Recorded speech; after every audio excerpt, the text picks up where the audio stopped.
Është përkujtuar përmes një aktiviteti të zhvilluar në Bibliotekën Thimi Mitko të Korçës, 100 vjetori i shpalljes së vendit Republik Presidenciale më 21 janar të vitit 1925.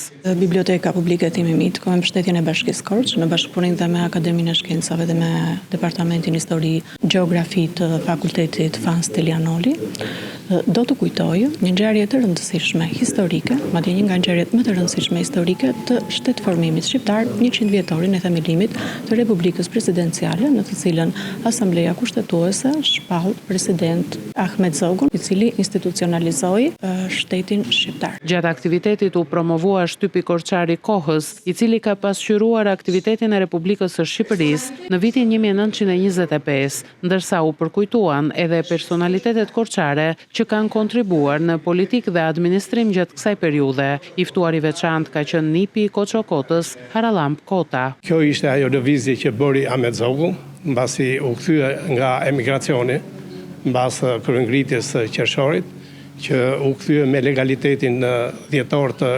1924-s dhe në janar të 1925-s u zgjodh kryeministër i Shqipërisë. Atëherë mblodhi Asamblenë Kushtetuese, e cila zgjodhi formën e regjimit politik në Shqipëri që do ishte Republika.